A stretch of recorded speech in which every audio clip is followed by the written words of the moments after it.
Merry Christmas, everyone. And to everyone, a Merry Christmas. That's how the saying goes, I'm pretty sure. It's Merry Christmas twice. Merry Christmas, everyone, and to everyone a Merry Christmas, and a Merry Christmas to all. And to all. And to all a Merry Christmas. Merry Christmas. Yeah. There's so many ways you could say it. That's how it goes. That is how it goes. I have elf ears. I need to just point that out so that it can be established. But they're covered up by the headphones, so here they are. Please worship me. But you have jingle bells, which I don't have. I don't have jingle bells on my hat. But. Jingle bells, jingle all the way. And it's going to be a crazy Christmas this year. Tide gay. Watch yourself. Happy. Watch yourself. Different kind of gay, Andy. Should we just... Well, welcome back to Dude Same first. Oh, yeah. Welcome back to Dude Same, everybody. It's been a little bit. It has been a little bit. We took a little hiatus there. As people do in the Christmas season. It's what's kind of sucks is we took that hiatus just because we ended up getting busy, and it happens. But then after this, we're going to take another hiatus until January because got Christmas holiday season plans. So what are you going to do? We just we're only going to do episodes around holidays now. We did the Halloween episode, and we're going to do a Christmas episode. We'll be back sometime around Valentine's Day. Like a Christmas special, yeah. A New Year's special, yeah, an Easter special. We're going to get a lot of hate, though, for just skipping over Thanksgiving. Because you can't do that. Yeah. Don't skip over Thanksgiving. Yeah. Like, I don't... We were busy on Thanksgiving, too. That's why we didn't have time to record anything. Yeah, because I moved. Yeah. I mean, that's why I moved, and... It didn't in a new place. Looks the same though. Yeah, that's the goal. Good job. Shouldn't have pointed it out. But welcome back to Dude Same. If you forgot, I'm Logan Angelo. This is Andy Arthur Smith, and we're gonna pull a question, and we're gonna wear these hats the entire time. So get used to them. And mine's a little bit tight, so the headache is only gonna increase. But I'm not taking it off. I'm committed to this. So, all right. Today we have who is the best Spider-Man? That's a loaded question. It's the question everybody wants to know. And it's coincidental because I happen to be wearing a Spider-Man shirt. And we don't think of these questions beforehand. So, that's just looks crazy. Did we plan that? We did not. We did not. Yeah. Roy, Rob, or whatever. What's his name? Bo had sex with Rob's mom. Just a typical Dude Same episode. The best Spider-Man, though.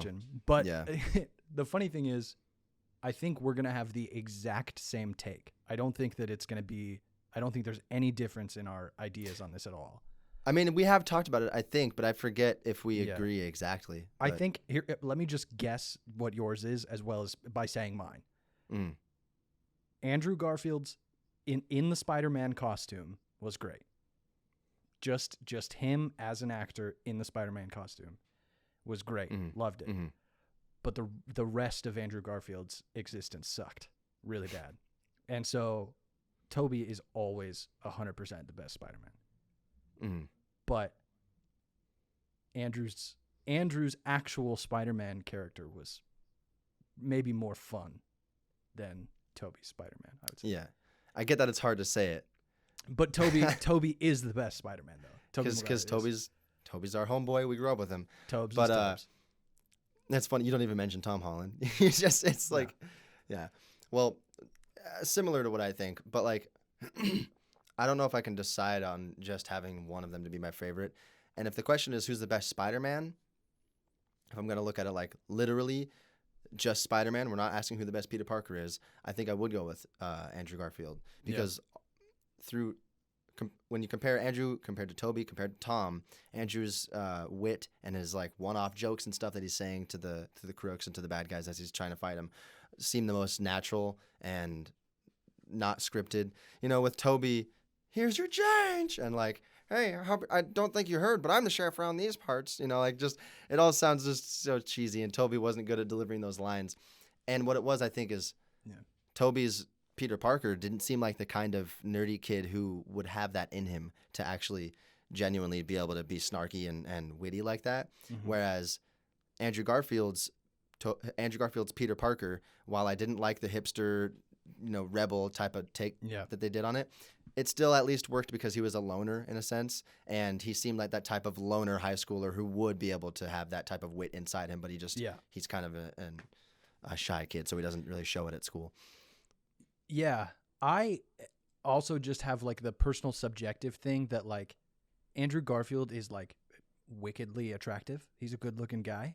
I don't even think he's like he has like a unique weird look of face. I don't know. He's kind of got like a big old forehead, and his bottom lip sticks out. He kind of looks weird sometimes, and I feel like that works. Like he doesn't.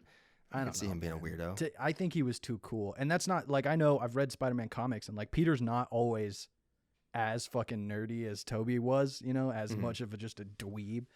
But I don't know. I think it's easier to root for him when it's like, yeah, us nerdy, not that good looking guys, and then Andrew has a whole fucking skateboarding scene, and he's just Did you remember? There was a huge uproar about the skateboarding scene when it first happened. Yeah. It was like him in the warehouse learning his powers while skateboarding at the same time. And And then he's like, there was these big old chains, and he started like swinging with the chains, and that gave him the idea. Apparently, that was like Andrew's idea. He says that like the skateboarding Peter Parker was his idea because he had watched skateboarding and he thought like, oh, that'd be a neat way for him to kind of learn the acrobatics of his powers was with a skateboard. But I don't know about that, Andrew. Yeah, a little too cool for me. A little just a little too cool. He's not the best Peter Parker. I think Toby is the best. My favorite Peter Parker. He is the best Peter Parker. We didn't really talk about Tom Holland though. Like, it's not that I don't like Tom Holland. No, I actually do think he's a great Spider-Man and a great Peter Parker. Yeah. It's a hard decision because if you're taking like who's the best Peter / Spider-Man, I think I would go with Tom. He is the best Peter / Spider-Man because where it's like Toby's great at Peter, not so good at Spider-Man. Andrew's great at Spider-Man, not so great at Peter, and then Tom is like kind of a decent. He's pretty good at both. Yeah. So if you're considering both, then I would go with Tom. But if you're considering just Toby or just Peter, it's Toby, and just Spider-Man, it's Andrew. Yeah. So I've got like a different answer depending on how you look at the question. I think what bugs me about Tom, the only thing that bugs me about the Tom Holland Spider-Man movies is like we've talked about before, the wacky Marvel humor is getting too much for me, and so when he does it, it's not witty. It's just him going. I'm like, I don't. It was okay, like the one scene where those guys were robbing the ATM dressed as the Avengers. Yeah, it's like, it's the Avengers! Whoa! Yeah. That was pretty. I liked the writing of that one. Yeah. And just the fact that he, as an actor, is able to genuinely do those quips. Yeah. Is satisfying because Toby's are just like cringy whenever he tries to do it. It's funny though. God, I can't fucking wait.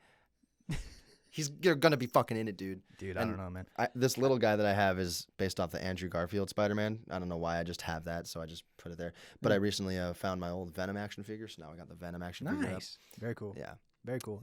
Yeah, what's interesting about this Spider-Man thing is it's the Christmas season, and usually I'm getting excited about a Star Wars product. Oh, do they always do Christmas? Usually. And so I have a tradition where every end of the year or end of the what would be like the college semester, so basically December and May, I always watch at least like a couple Star Wars movies and stuff. And it just happened naturally because they were coming out with products around Christmas, and also for some reason Christmas just makes me think like, no, Star Wars. I don't know why. But this year there's like nothing coming out Star Wars wise, and all I give a shit about is Spider-Man No Way Home. Yeah. I don't care about anything else. I'm more excited for that than Christmas. And I might, it's almost like it feels like I'm a little kid again, and Christmas is tomorrow, and I'm just waiting for it. Like I'm more excited for Spider-Man No Way Home than I am for Christmas this year. If I was a little kid, it'd probably be equal. There's like magic around the movie, which is silly, but it's true. Did you see Evan's story? He posted a TikTok on his story. I have nothing except Spider-Man. And then me after December 17th.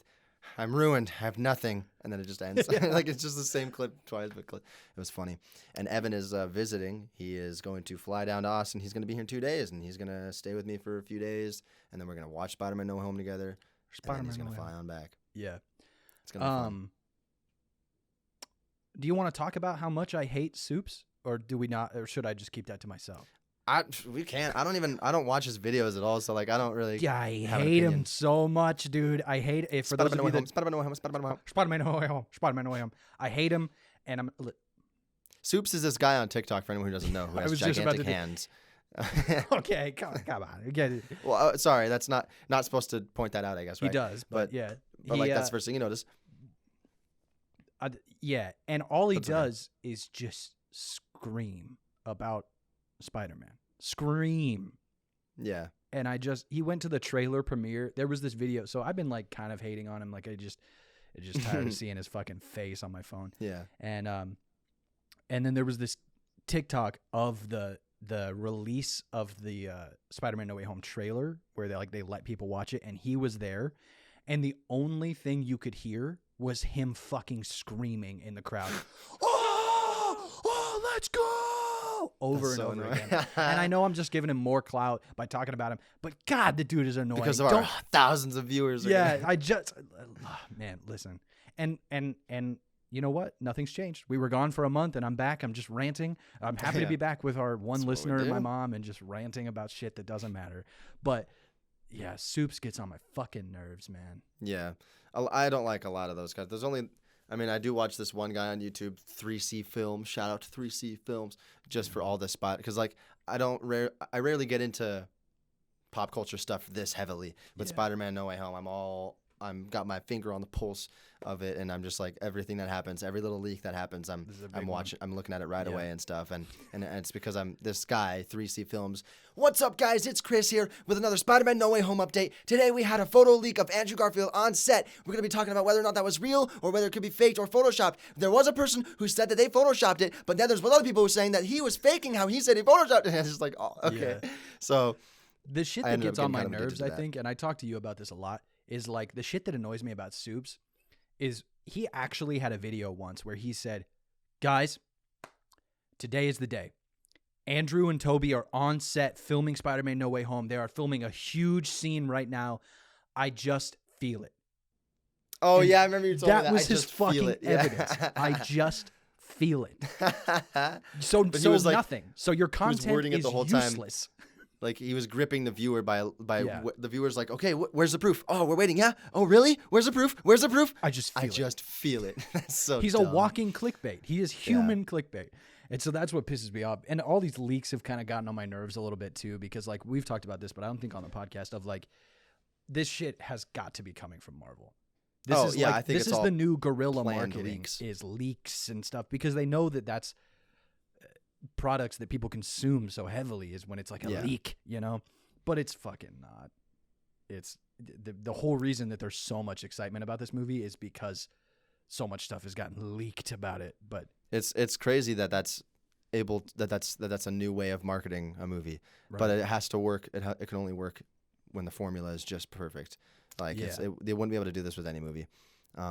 This movie is epic enough to deserve all of the hype about leaks happening about it. So right. If you had to put $5,000 on it right now, I think they're in it. I mean, if I had to, yeah. That I think they're in it more likely than not. So I'm like 99% sure. And what if it was like if they are in it, if they're in it, you get $100,000, but if they're not, you lose $500 out of your bank account. Would you do it? Yeah. You do it? Yeah. Okay. Yeah. All right. Yeah. I'm like 99% sure I'm going to get $100,000. 1% sure I might lose 500. Okay. All right. Yeah. There's a little bit of phlegm in my voice today. I'm feeling a little. I hate that. I've been having a little bit of that lately because it's getting colder. It's a winter season. Chelsea got a bike, and so we finally get to, because I've had a bike for a while. She hasn't, so she got a bike, and we finally get to go bike riding.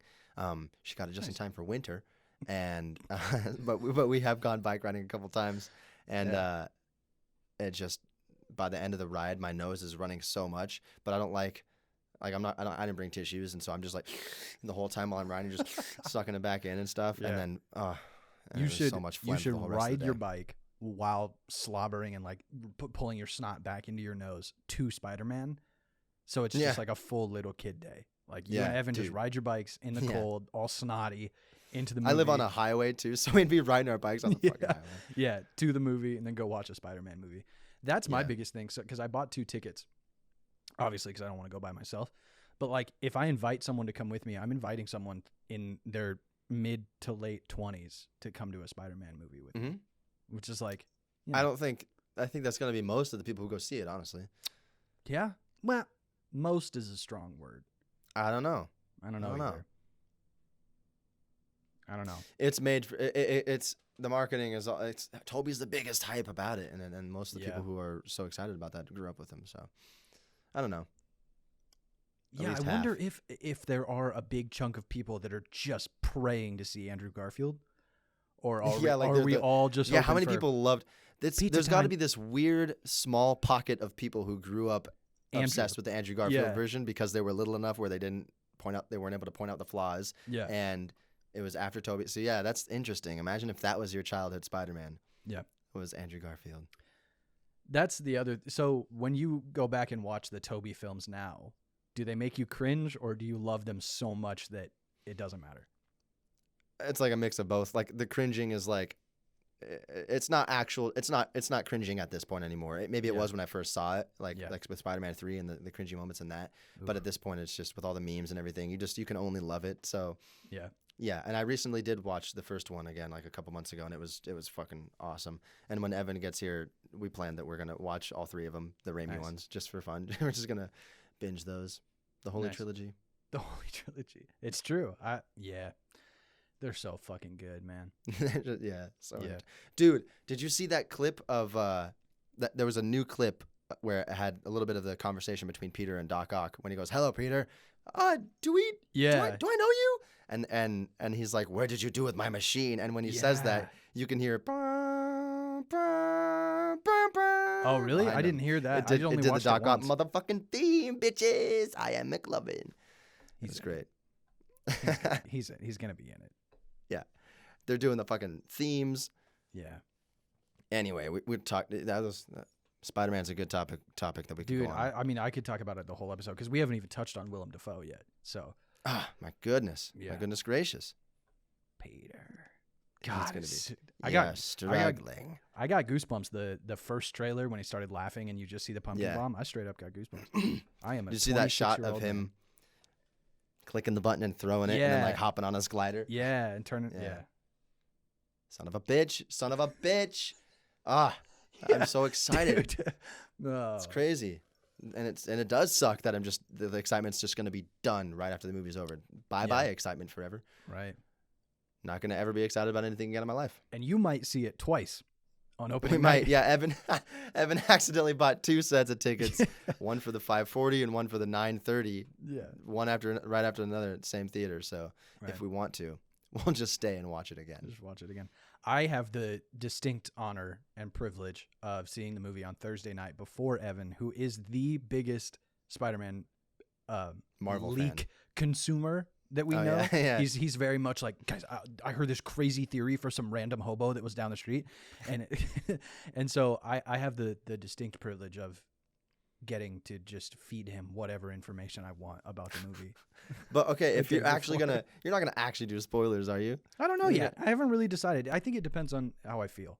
If you're gonna, don't do it in the fucking group chat because I don't want to fucking see them either. So do it just to him. Yeah. If you're trying to piss Evan off, because you're gonna piss me off too. What's gonna be great is I'm gonna walk out of theater and I already know in my mind I'm just gonna text him, dude. Period. And I know he's gonna write back, don't fucking do it. Don't fucking say anything. I don't want to fucking. But even all it's gonna take. I wonder.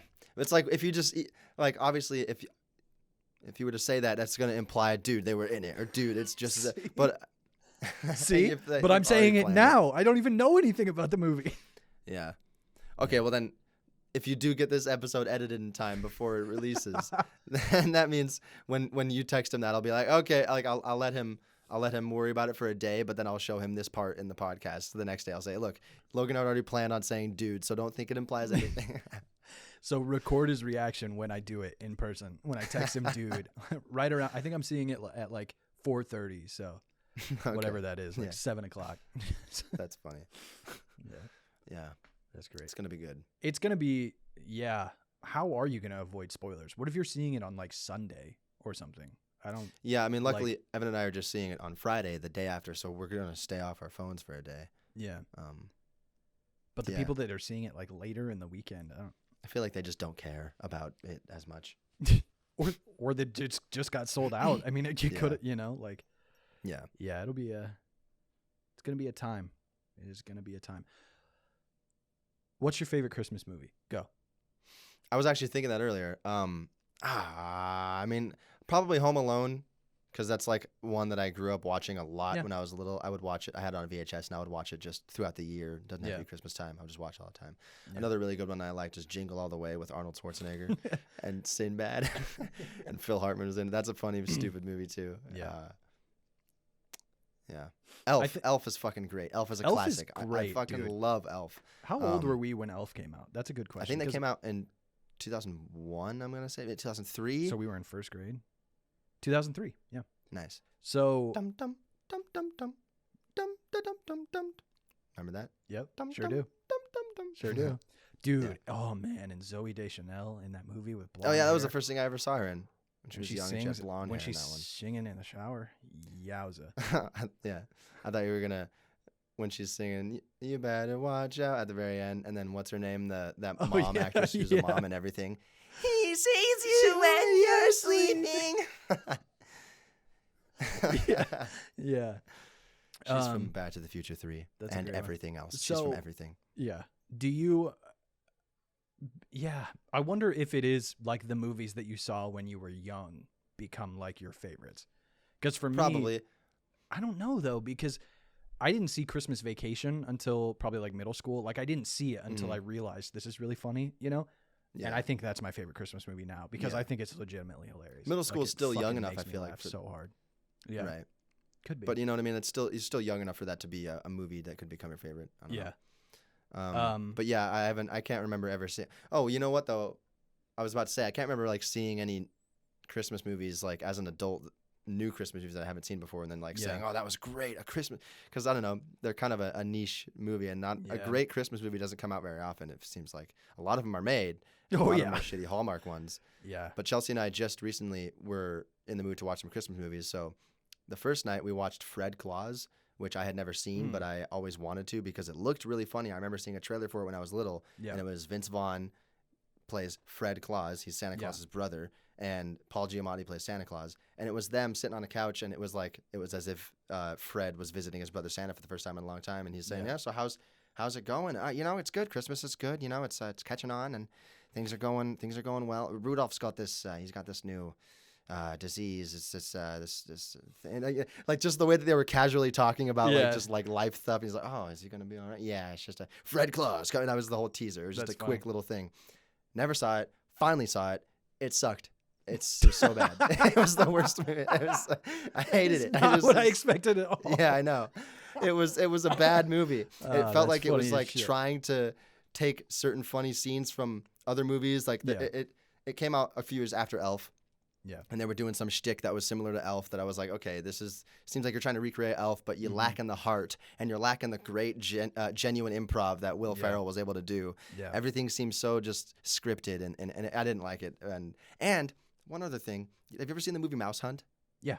Yes. Yeah, I fucking love Mouse Hunt. Yeah. I watched that movie a lot when I was little. I used to watch it in school a lot for some reason. Really? Yeah, I don't know why. I watched it on VHS. But the theme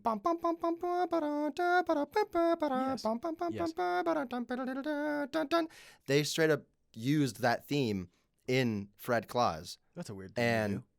Yeah, it made me wonder, like, was that the temp score that they were using, the temp track, how movies would do that when they have just a rough cut and they're putting a temp score in there from other movies so they can get a feel for how it's going to be, and then they replace it with a real score later. But did they just like fall in love with that and they just got married to the temp track and like, let's just buy the rights for this. Who cares? No one's gonna notice. I don't know. It was just really weird, and it happened in the middle of the movie at one point, and then it happened like in the climax of the movie as well. So for me, it was distracting because I knew the score, but I get that nobody else really cared. I feel like I've heard the I think people don't really know the credits theme from Home Alone. Happy faces. Natural people. That song, you know what I'm talking? Yeah. I can see somewhere. It's a great song. Yeah, I think I just people got chills. don't really know that song that much, but because I feel like I've heard it in other shit. But to me, it's the Home Alone song. Yeah, I mean that's what it is to me. Also, Yeah, I know it's not from Home Alone though. Like it was just Probably used in not. Home Alone. I don't No, know. it's just it's a regular ass Christmas song. I think some weird one that isn't popular. Yeah, I don't know. I could be wrong. Maybe it was written for Home Alone. I don't know. But I do like the Home Alone score. That's John Williams. John Williams. Yeah. Remember that? Yep. And I still like the really, really old Christmas movies too. White Christmas and Holiday Inn.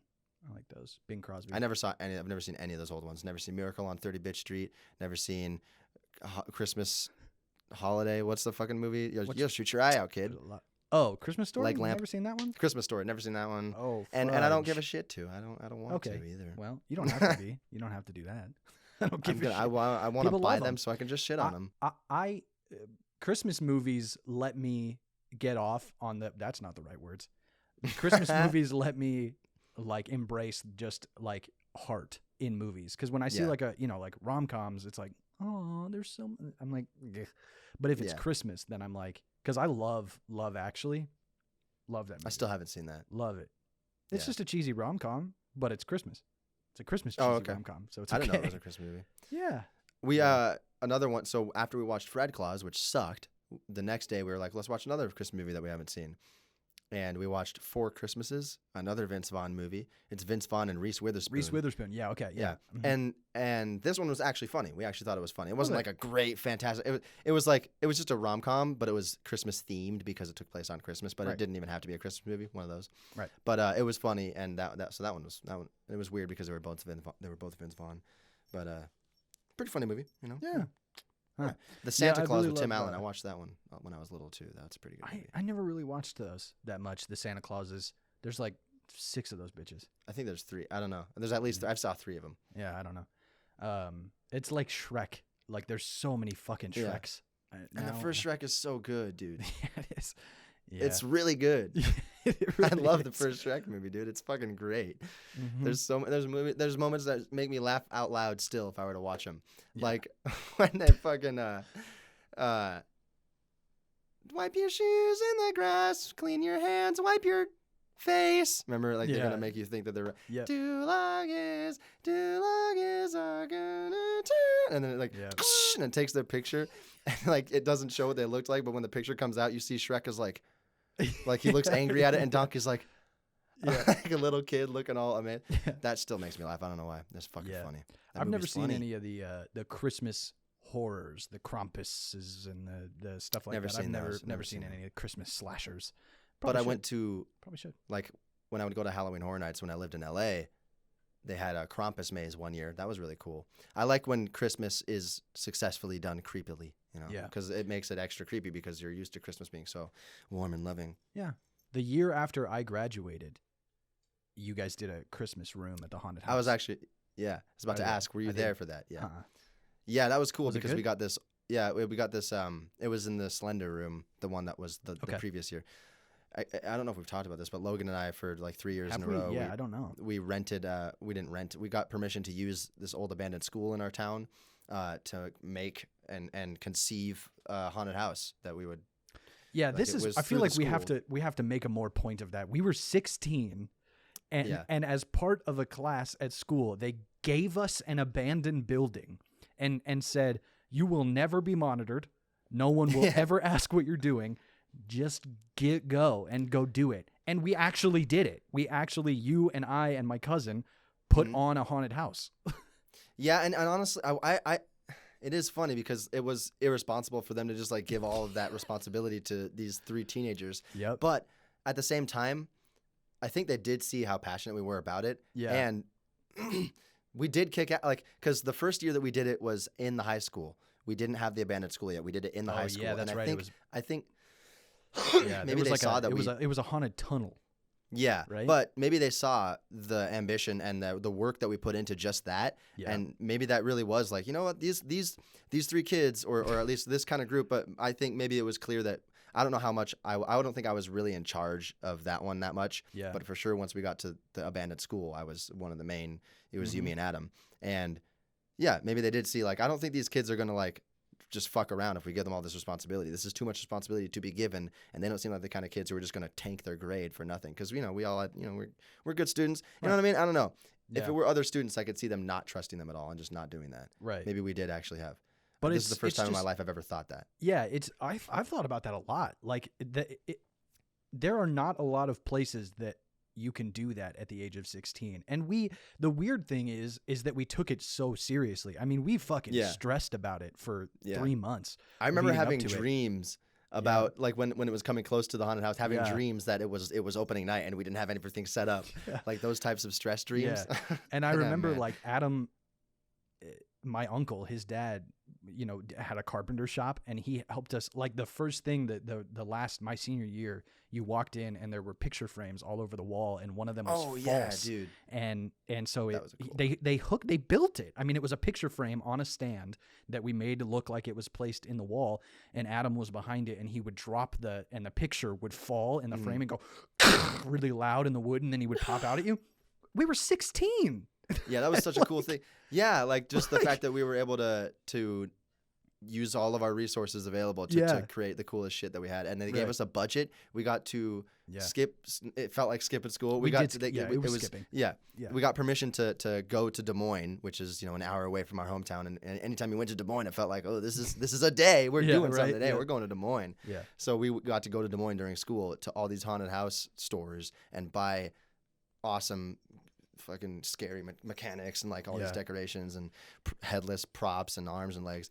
And we decorated this whole abandoned school where we had like a clear pathway. You go through all these different classrooms that link to each other. So each classroom was a different theme. And yeah, we kicked ass at that. It was legit. I mean, it was legit. Now you go to haunted houses and like for as little money as we had and as young as we were accomplishing the base level of the product, which was like there was a design and there was a theme, and it actually made you feel like fun and excited and scared, you know, like. But it's crazy to really think, because we joke about it and like we can reminisce on it and stuff, but when you really look at it like logically, it's a pretty amazing thing that happened, and Adam and I's moms were the ones taking money at the door and like, it's just man, it was so fun. It really was. I still look at it as like one of the best times of my life, because we were there late at night. It was dark in this abandoned school, and we had the lights on, and we were putting up fake walls and shit, and one of the greatest things that came of this was the invention of a game that we dubbed Murderer. The game. Going into it now. Now's the time. Like I don't think we've touched on it. I was about to say, I feel like we have to have talked about this, but yeah, we came up with this game. Yeah. Because I could still play this game today. Absolutely. You have to have a little bit of a sense of imagination, all right? You got to still be a kid inside, and you got to be able to access that part of you. It's the same as going into a haunted house. If you go into a haunted house, you can go exactly. Like, you can do that, but you have to turn on your brain of like, this is fun. I'm having fun. But Murderer, honestly, I can get even more into it because it's a game, and because it's not you're not just going down a path like So Murderer, we would get a group of people, like at least 5 people. One person is selected to be the murderer of that game, and he hides in the base room while and he like counts or whatever while everyone. There's a ball, right? We would have some sort of item that the murderer had to find. The murderer went and hid the ball somewhere. Oh yeah, so everyone because it started. Night, everyone. No. So the murderer wasn't in the base room. No. The group. Everyone was. The victims, we called them. Yeah. So it all started because Andy. Yeah, I forgot how it started, dude. This game got invented because we were getting close to the end of the haunted house, and so there was a room where there was mannequins. They were just broken mannequins, and we painted them and shit. And there was a body bag on the floor, and Andy, I think we either zipped you in it. We zipped you in it, right? We zipped you in the body bag and left him. And at first I was all like, "Don't zip me in!" Oh, don't! And you guys did, and there was no zipper on the inside. Yeah, and so he was in the bag, but then we left, like jokingly, we went away. And he found a way to unzip himself from the bag. And so he unzipped himself. So then we went back into the dark mannequin room. Everything was all set up for the haunted house. And the bag is empty. And it's like, and you guys, shit. You guys instantly reacted in a creepy way. Yeah, too. Like, we didn't could have just been like, God damn it, where are you at? Like, but yeah, exactly. It was like, oh, fuck, where is he? And so everybody started freaking out. Where'd he go? So then we go out and we have to find him. So then this game. I was hiding. Yeah, because he would hide and, he was trying to scare us. And so the game was the victims had to find the ball that the murderer had hidden somewhere in this abandoned school / haunted house, and hit the murderer with the ball. And if they could do that, then they win and the game is over because they like killed him.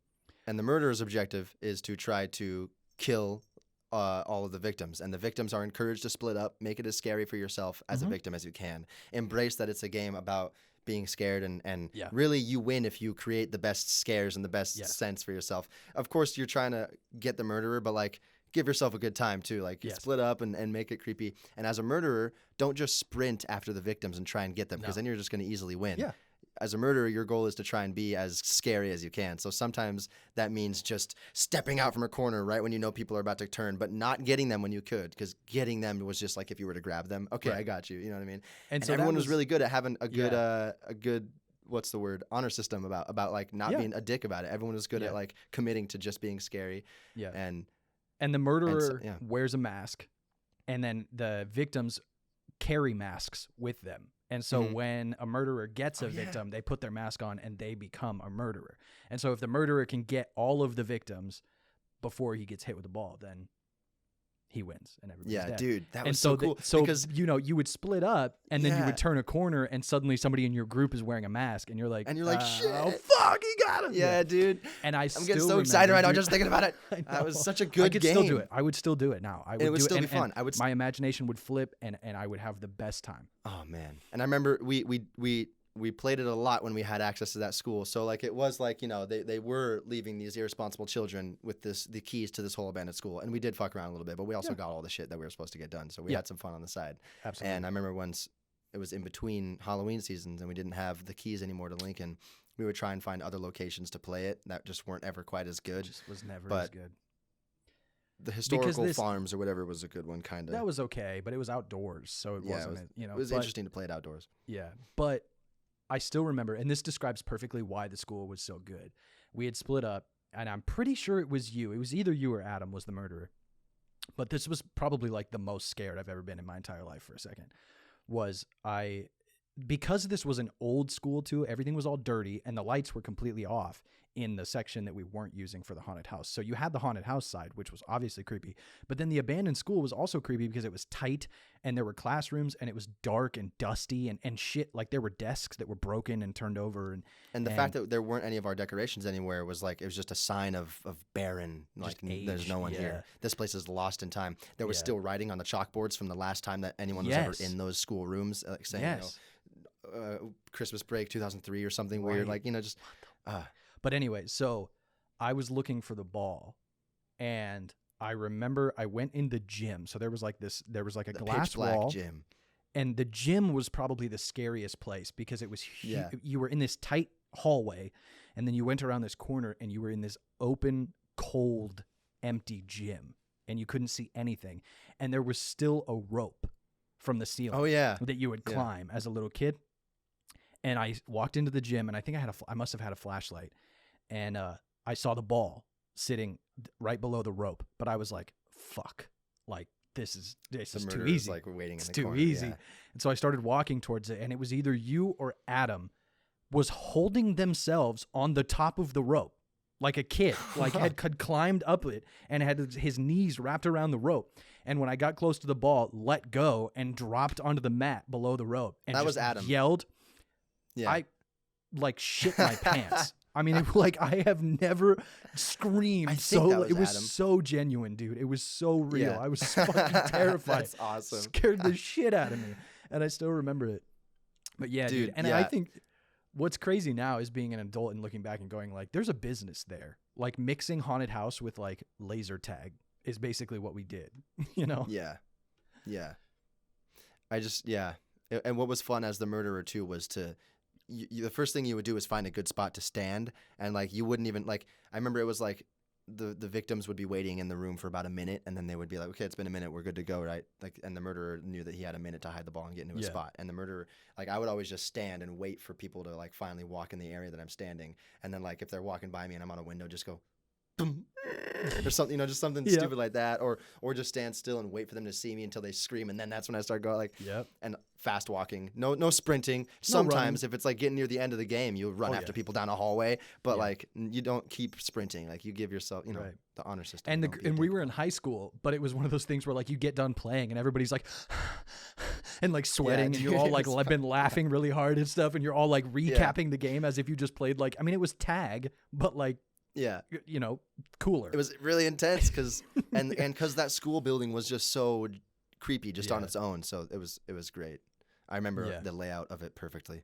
Oh yeah, and I still remember the smell. And every now and then I'll smell something. And go, oh man, what a time. Yeah, man, I miss and that. Nothing never will ever back. Never ever getting it back. We're never ever gonna ever be able to be in that school. Ever play that again. There's the drop. Yep. With the passage of time, things only get less exciting. That's it. But if there ever is a day that there's like a group of us from high school and we just go like, all right, everybody, we're 31, but we're just going to play Murderer one more time. We got to find a spot. Yeah. But that school's still abandoned, which is the crazy thing. Yeah, we'd have to break in now. And then play Murderer. And then get arrested because it'd be even more creepy because Yep. Well, I noticed you got a vinyl behind you. It's vinyl time. But this is a no timer vinyl time. Yeah, this is one of our special vinyl times because you've been able to see the whole time that Andy and I both have Charlie Brown Christmas. Yes, indeed. This is my fucking favorite Christmas album. This is my favorite Christmas music. It's really good. If you were to ask me what's my favorite Christmas song, it would be, I don't know, one of these.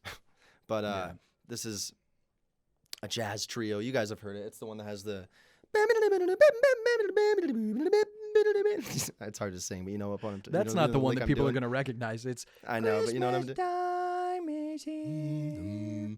You know what's funny about that song is I love that song, but John, who we had on our last episode, John hates that song. He says, "That's the worst Christmas song. I hate that song. It's so drab and dreary sounding." And when he said that, I was like, "Okay, I get what you mean." He's like, "It makes me think of like being stuck inside on a rainy, gray day, and I hate it."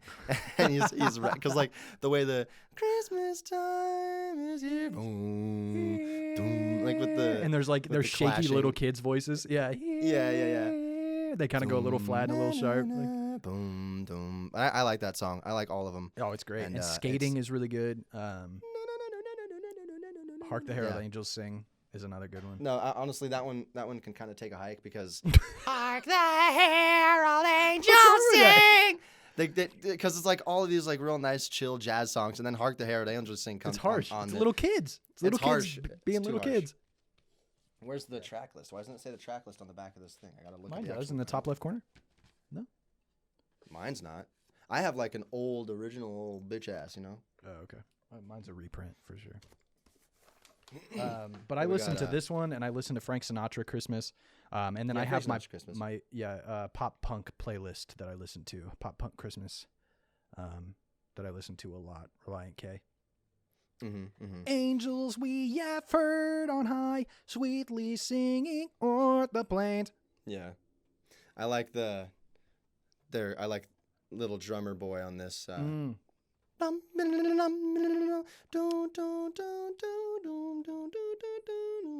Yeah, I can't sing two notes at once. Imagine though. Imagine being a mom. You just went through labor. Okay. And you have a baby, and the baby is sleeping, and then some kid shows up with a fucking snare drum. Just starts. And you're like, this is God's child. Yeah, I played my drum for that fucking baby. That's a good one. Yeah, it's a good album. It's great vibes. I listen to Michael Bublé Christmas more than any other Christmas, though. Oh, this is my favorite. This is what I listen to most, but I actually should listen to more like Michael Bublé and Frank Sinatra Christmas. I don't listen to a lot of Christmas music during the Christmas season. I just listen to whatever the fuck I want. Oh. Sometimes I do, but I don't.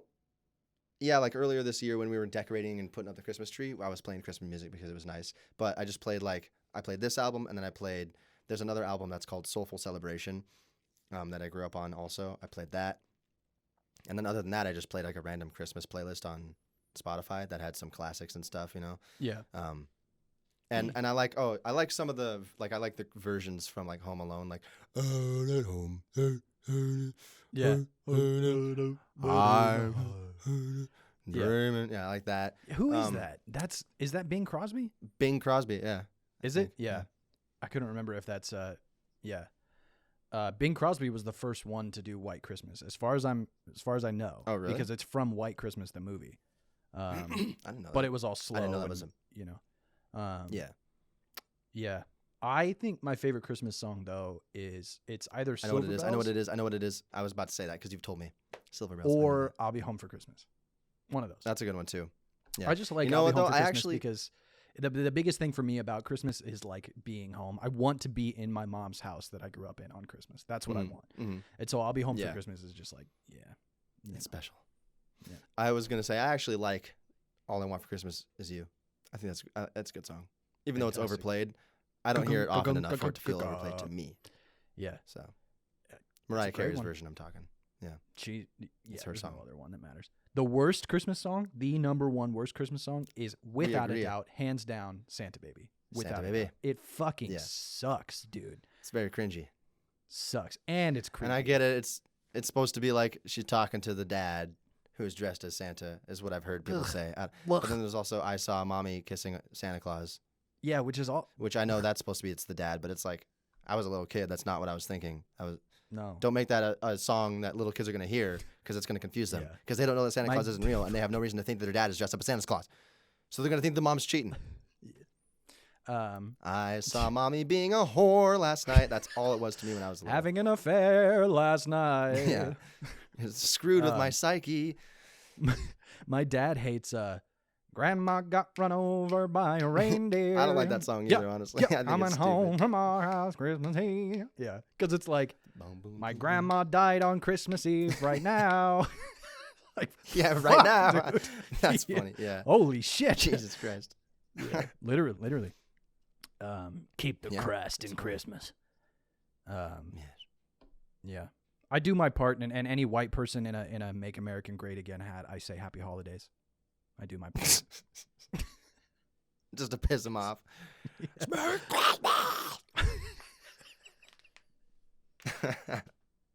Yeah. Oh shit. I love Christmas though, dude. I'm a big Christmas guy. I always have been. I love Yeah, the it's the fun. cheesy shit too. So Oh, this is itchy. yeah, I bet. Ooh, It's okay though. my voice has gone through a lot of different pitches. I bet. My throat's. What's your Andy's candy today? Well, for Andy's Candy, I was going to talk about how I have picked up a new skill that I've tried to pick up before, and this time is the most consistent I've been with it. Hopefully, I'll keep on going with it. I started learning guitar, and my fingers are all hard now because I've been doing it for like 2 weeks. So I've got the calluses, and My fingers are fucking hard, dude. yeah, but it's still pissing me off because I'm using Chelsea's acoustic guitar, because she's pretty decent at acoustic. She's like better than me. She like knows chords memorized. She can like easily transition between chords and shit, and I can't do that at all. I know chords, not a lot, but I know a few chords. I know a few different progressions, but it always takes me like I can't. I can't do that like easily. Yeah. I go Yeah. Fuck. Nope. Yeah. Yeah. And Yeah. and it's really frustrating because you can't. I found out though, it's because I'm using an acoustic and they're way harder to play, which I did know. Yeah. But I didn't know exactly how, and I looked it up out of curiosity. I was like, I just Googled, if I'm learning guitar, should I learn on an acoustic or an electric? And it was saying basically just do whatever one you think you're going to be interested in playing more. There's like myths. There's things out there that say, learn on an acoustic because it's harder, so you'll form finger strength and calluses quicker, or learn on an electric because then you have more creativity and more different sounds and stuff you can use. So really, I don't know. A lot of things we're saying, but really it's up to you. It shouldn't matter, and you're going to get technique and form strength either way. Now that I have the calluses and like I have decent finger state. I want to get just a cheap electric guitar because the whole reason I even want to learn it is because I'm writing music. I'm about to release my fucking EP, everybody. Oh, so shit. stay tuned for that. Yeah, I don't have an official release date, but it's gonna be within the next month. I'm gonna release that shit, and I'm already working on like some new songs for the next thing I want to release. So anyway, I want to be able to incorporate guitar, and that's why I want to learn guitar. So if I can learn just simple chords. I don't even have to be good. Like if I just get an easy electric guitar that I could just plug into my interface and just like record some chords, I could get one chord and then get it perfect and then there's one take and then record a different take and just merge them together and make it seem like I'm playing a seamless, smooth chord progression when really I recorded each chord separately because I suck at guitar. That's how I'll do it if I want. That's what Charlie Puth does. You know Charlie Puth, obviously. Then there you go. Yeah, He doesn't play guitar or bass, but he produces everything in his bedroom. He has like a studio. Yeah, he's a millionaire. But and he records one bass note, and then he goes to the next one, and then he makes the whole riff. Yeah, that's pretty cool. Yeah, that's a way to do it. And if you don't have sound effects that sound exactly like it, so yeah, right. Yeah, I'm excited because I'm remember, getting the hang of it. And yeah, when I was in high school, I started finally trying to learn acoustic guitar. I only had just a shitty, cheap acoustic, but I wanted to play Green Day because that's always been what I wanted to play. I loved them. And so I was learning Green Day, which is really fast power chords, and I was trying to learn it on acoustic. Yeah, it'd be hard. And you said bar chords? Yeah, they're all bar power chords. But I was trying to play a fucking F. That's the one. But once you get it, dude. But once you get it, then everything's easier. It was taking me a long time to get fucking G. So yeah. But I'm not ready anyway, for so I remember one of the first Green Day songs I learned was Jesus of Suburbia, which is their like long epic song on American Idiot. It has a bunch of different sections that are all different. And I learned it on acoustic and I just kept doing it and it sucked. I was terrible at it, but then eventually I got it. And then when I finally got an electric guitar and started playing it, I could actually play along with the track because my fingers were calloused and strong and, but I was playing these fucking hard punk, quick, aggressive rock songs on acoustic guitar. So that's all I had. That's pretty cool though, because that's that reminds me of the Tenacious D sound. That's what that's a lot. Yeah, exactly. Songs. Yeah, dude. Yeah, that's crazy. Kyle Gass rocks the acoustic guitar. He's because fucking sick. With how hard I've been struggling with it, and then I googled that, and I also was googling why am I struggling with F chord so much, just to see if there was any beginner things about my technique that I was maybe doing it wrong. And it was just saying maybe if you're a beginner, you could just be using a guitar that has high action, really high action, which means it's going to be harder. I looked up what the fuck is high action on a guitar, figured out okay, that means if it has high action, the strings are a lot farther away from the fretboard than on an electric. And then right when I read that, I was like, oh yeah. And I fucking looked at the acoustic and I was like, there's like a fucking half centimeter space. There's so much space. And then I thought of how many times I've held an electric and fucked around on an electric guitar before in my life. Never enough to like actually get good, but like, I was in a prog metal band. So like I would get their guitar sometimes to fuck around. And it's way easier to push chords down. It's just way easier to play. Yeah, so it's, for sure. I think I'm going to be able to actually like get the hang of being able to do chord progressions and stuff easily, because right now what's fucking me up so much is how hard it is to press down on these things. And and I'm like a perfectionist too. I want the chord to sound perfect if I'm going to play it, so I got to make sure that my fingers are exactly right. And I'm just excited because I feel like it'll be a lot easier, and I'm ready for that. Yeah. So that's my Andy's candy. Sure. That's cool though. That's fun. Sweet. Yeah. Logan's lock.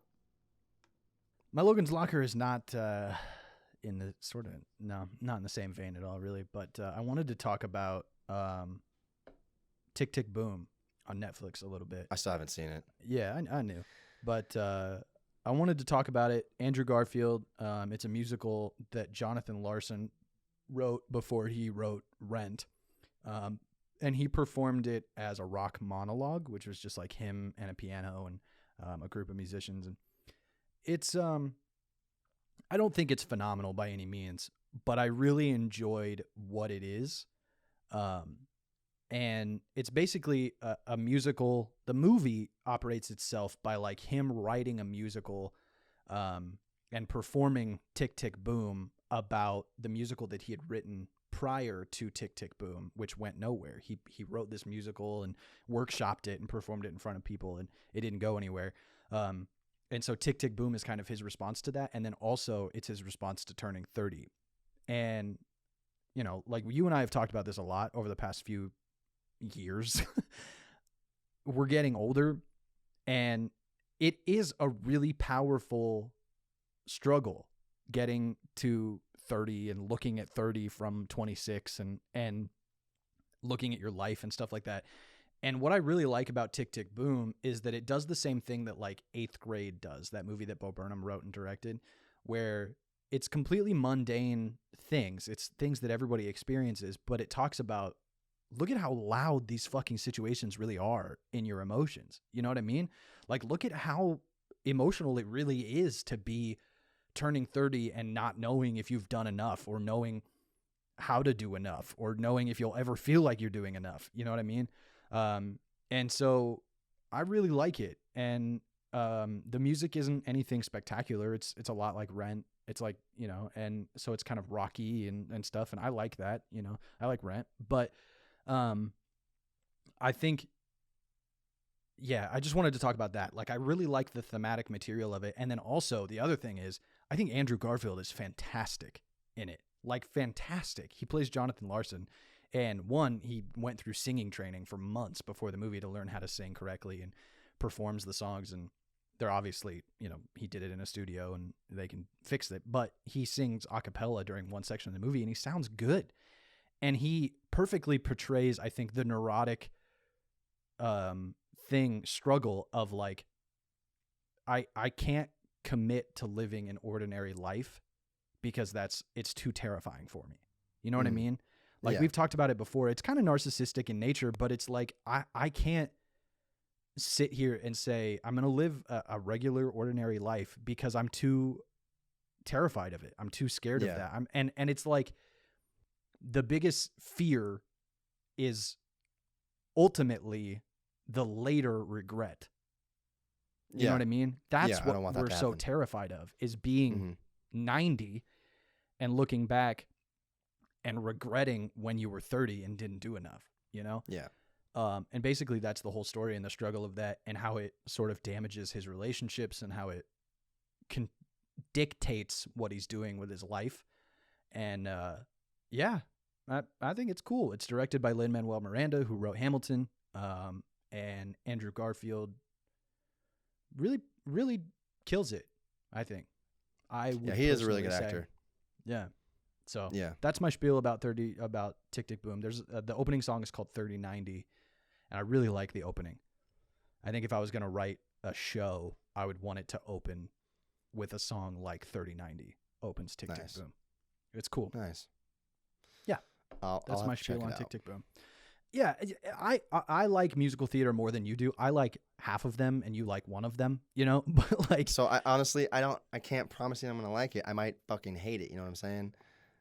Because I got to say, transparency, I saw a clip of it on TikTok, and I hated it. It just made me. Was it him going, "This is the life, boom, boom, boom, boom"? No, it was him sitting in a chair going something like, "I'm sad that you're sad I don't know." Like, shut up is all I want to say to modern musicals. And just but that's just because I suck, dude. Like, I don't know. Yeah. Why do I hate it? So it's just because why are you singing everything? Why? And it's all just it's just so cheesy to me, man. I just laugh at it. But I wish I could like it more. There is something to say though about writing a song about an emotion. Oftentimes will help you communicate the volume of the emotion to yourself more than just saying it. Mm-hmm. Right? Yeah. Because I fucking wrote a short musical for my thesis film, so like I'm one to talk about hating on musicals. I used the art that is musical, right, for my thesis film. So like I appreciate musicals, and I'm not saying that mine is like different or good. Like it is what it is. What I don't like about musicals, I think, is how all the songs sound so similar. I don't like the genre. I like when a musical has something different with the music. That's why I like Nightmare Before Christmas. It's Danny Elfman. It's fucking beautiful songs. They don't. It doesn't sound like musical theater. It sounds like a movie that has these fucking amazing, beautifully written songs. That's why I like West Side Stories, because that doesn't sound like certain parts sound musical theater-y, but not really. Like Leonard Bernstein and the way that he writes, and just like it's I don't know, it's different. And then other than that, we've touched on this. You know, South Park. Right. They have musical numbers. Yeah. But the thing with South Park is those do sound very musical-y. And that's the point, is because they're kind of doing satire on this is what musicals are like, but we're doing it, but it's South Park version. But it's fucking hilarious. So like I forgive that, and those are good. Right. Same with Book of What's Mormon. so interesting even though too, and they I wouldn't like touch Book on of this a Mormon little if bit. it wasn't Book of Mormon. I wouldn't like the songs. You know what I mean? If it weren't about what they were about. Yeah. What's so interesting too about it is like, so Stephen Sondheim obviously just passed away, which is weird. I didn't know he was still alive. That's crazy, dude. But I've sort of learned through Tick Tick Boom a little bit is like I didn't know that Rent was so shocking when Rent came out, because it was like a rock musical. It wasn't a symphony. You know, it was rock, and the music was simple. You know, it was rock music, and I didn't know that it sort of shaped the kind of, you know, now you get like Shrek the musical and SpongeBob the musical and stuff like that. It can all just basically be it can basically be pop songs essentially, but there's like more instruments. You know what I mean? And Rent sort of set up the ramp to that because it was like Stephen Sondheim and West Side Story and stuff like that. It was orchestral and the songs were intricate and crazy and stuff like that. And Rent said like, it doesn't have to be that. It just has to be authentically emotional. And that's now where we're kind of at. And I just don't like how they all feel like templates. Like, right. I just don't like the genre. Yeah. Gonna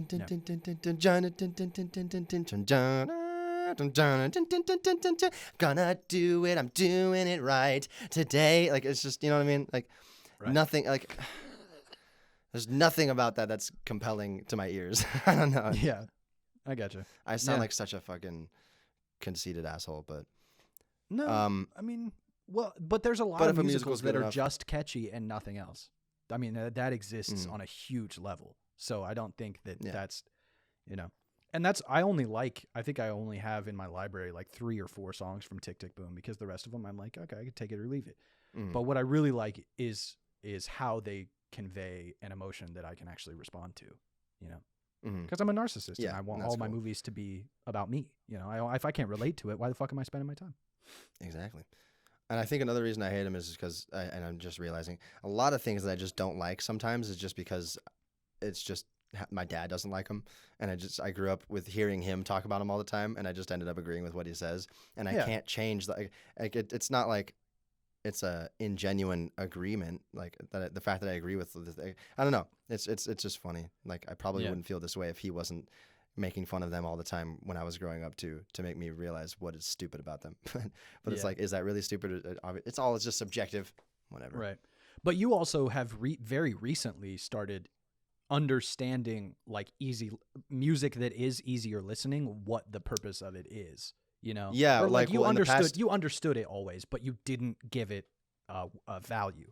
You know what I mean? Well, I didn't give it there was nothing for me that I liked listening. Yeah. Like easy listening as in like, the type of easily listening that I like I've talked about, is Washed Out, Sunbeam Sound Machine, Tame Impala, stuff like that. That's kind of like pop vibey, not pop. Like Tame Impala, he does a little bit of pop sometimes, but like I don't consider him like a pop artist really. He's more like psychedelic rock, kind of psychedelic vibey thing. I'm into this certain genre of music that's like that, where it's like old 70s detuned sounding synths that, you know, like what's his name, Mac DeMarco.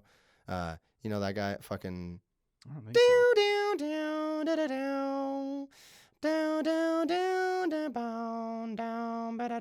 You haven't heard that? Doesn't sound familiar.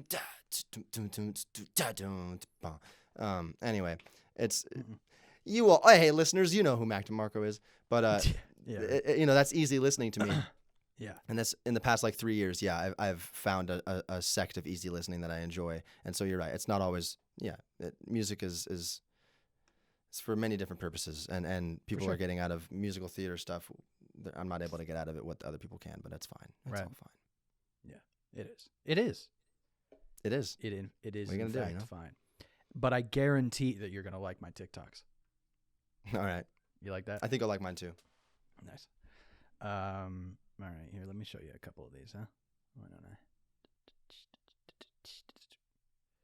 All right, so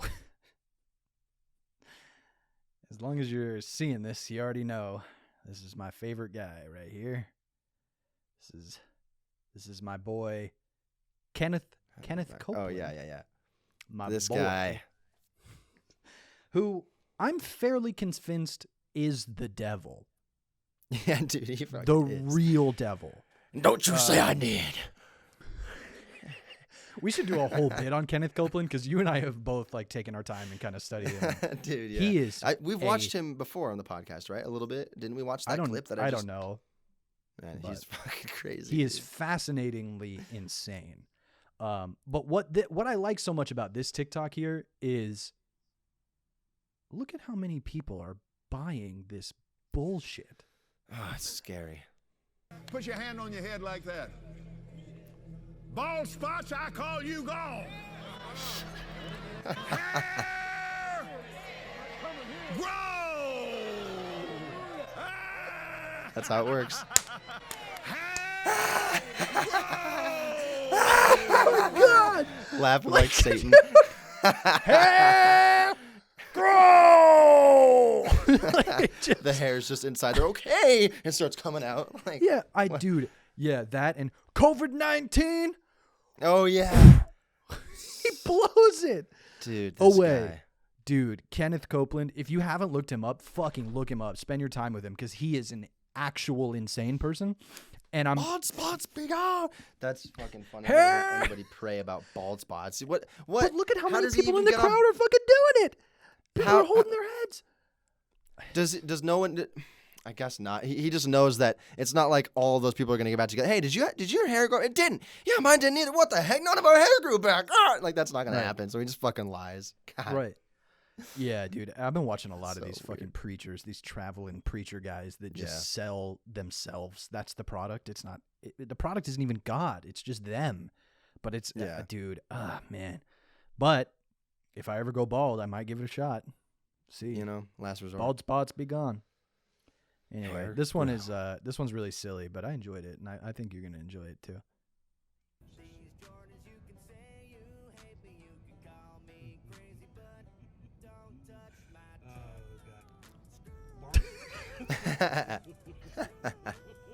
He's a little guy in a big old. Look at truck. how little he is compared. Dude, he's reaching above his head for the handle. Yeah.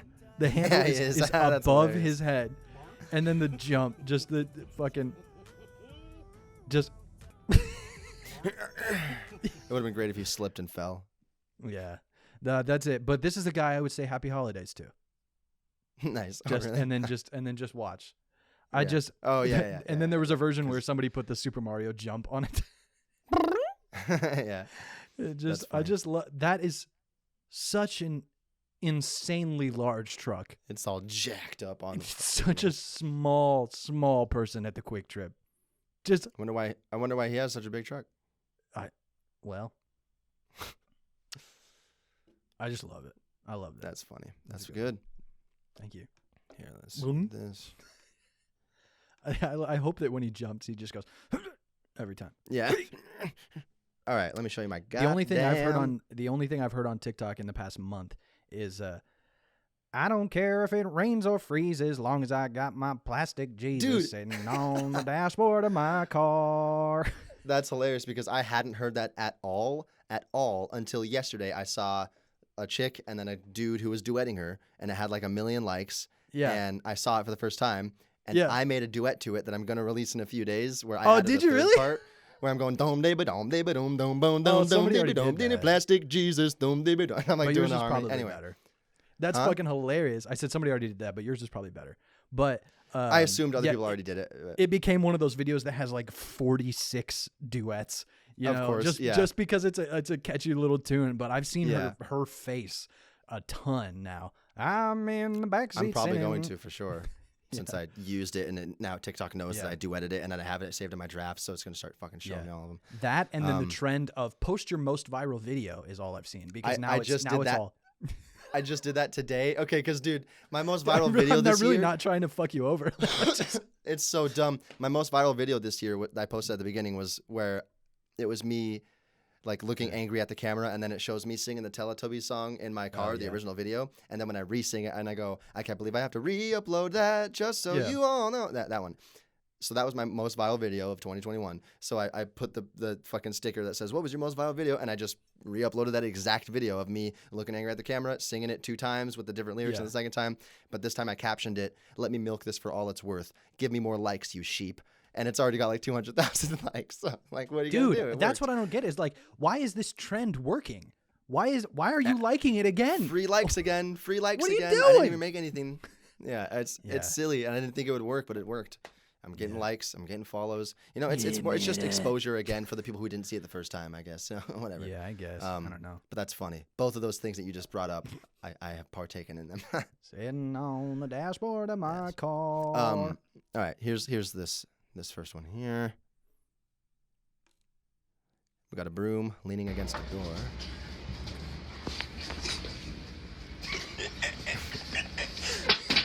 God. He's just not having it. That's all. He's just not having it anymore. He was mad that the broom. All he had to do was catch it. That's it. The way he shakes his head, he's just all pissed. God damn it! I just like messing with old guys at work. That's fucking funny. Well, I just love when people that got you, that made you mad. Yeah, I know. Catching the broom. Such a immature little prank. Yeah. This is Teen Mom, I think. I know we've been through a lot, but do you want to marry me again? Gary, don't say it like that. All right, do you want to marry me? It's not do you want to. It is do you want to. Will you? Okay, I'm sorry. I'll say it the exact way you want it to. It's not that. I don't hear it from your heart. That's from my heart. I just did it so many times. Really, Gary? Twice. Then if it doesn't mean anything to you, I then want do to, it. but I said do you want to. You look very uncomfortable right now. There's water coming up here. Amber, oh my Lord. I said, do you want to marry me? I didn't know how to say, will you? What's the difference? What's the difference? Amber, will you marry me? And then that's it. They just cut it off before we get to you. Did she say yes? I don't know, but it's just hilarious. I gotta know. Want that to go, dude. Okay, I'll say it the exact way you want me to. They hate each other. This is gonna work out great. They absolutely despise each other, and you can see it. That's fucking so great. funny, Dude, and what's crazy is I fucking remember those two. I remember those two shitheads. Really? From when Kayla used to watch Teen Mom. My older sister used to watch Teen Mom constantly. And I remember them. And they were the same way. They hated each other the whole fucking time. So that's hilarious. And I've never seen that. But that's such a and to see that he's doing it on purpose, he wants to make her irate, and then she knows it, and oh god, it's just like a therapist has to love that fucking scene. It's so funny. What gets me is when I'll say it the exact way you want me to. Yeah. Will you? Okay, I'm sorry. I'll say it the exact way you want it to. It's not. That's all like fucking sarcastic. I'll say it the exact way you want it to. He's so pissed. But like you didn't say it right. Like you know you did. So it's like he trying to get that reaction. Oh man, that's fucking funny. And what a just a program toxic couple. Yeah, I know. Oh shoot. So I fucking remember those guys, dude. Man. That's funny that you remember them. Oh yeah. And I'm pretty sure there was another one that her son was named Bentley, and she had a southern accent, Bentley. And I'm pretty sure that's why my nephew is named Bentley, is because of that show. It's inspirational. I'm almost positive. Yeah. Because she was always going Bentley with her southern accent. So and it just became a quote, and Kayla liked it. I guess. That works. Yeah. They that's weird. I just thought about my niece's name is Haley. My nephew's name is Bentley. And then the new niece is named Indy. So they all end with E. It's all 2-syllable E names. And then there's Grayson. I was about to say, wait, there's the fourth one. Yeah. I didn't realize that until right now. What the fuck, Kayla? You fucked that one up. He's going to be ostracized. He's going to be what now? Ostracized. He's just going to be ostracized. Spider-Man No Way Home. It's a good way to cap the episode. Spider-Man No Way Home. Yeah, hey, full circle. It's good to be back. It's good to be back with you Andy Arthur Smith, it's good to be back with you, the one listener. It's good to be back with you, my mom. The one listener. Yeah. It's, we got a it's good to be few, back. maybe a couple hundred listeners, maybe. Yeah, I mean, I don't know. We're going to keep it going. But let's do this, though. 2022 is the year of Dude Same. We're going to make more content. We're going to keep being here, even if you don't like it. So yeah, because I was going to spread say, the word. we did, for this to be this is our last podcast of 2021. This is the last podcast of the year. Crazy. But we did a good first. I suck. We can't do a podcast. I quit. I was just gonna say we started our podcast this year. We fucking we hit the ground running and we've done a good job so far. Yeah. 14 episodes. I think So we've gotten our feet wet. So now next year we're gonna kick his ass. So I'm excited. Yeah. We got our feet wet, and next year maybe our balls will be wet. I'll just dive all the way in. Oh yeah, you got. That's what I do before I put my pelvis in. Are you a jump in, or are you walk the balls a little bit? Wait, shoulders. I think it depends on like the temperature of it. Yeah. If I feel like it's warm enough for me to jump in, I'll just jump in. But if it's like, if it's cold, then I'm gonna make myself suffer. If it's cold, I don't want to jump in, which is stupid. If it's cold, I want to just like fucking Why is that? Because jumping in is always the better option. Yeah, and I think I a lot of times I'm able to just force myself to jump in even though I really don't want to. So I don't know. Yeah. If Kenneth Copeland is right and there is a hell, it'll probably be walking around a pool where your balls never get used to the temperature. Oh, that would suck, dude, because it hurts when they're that cold. Yeah. And there's like the walnut all sucked up onto you. Yeah. I wonder if it's easier to take if you only have like one.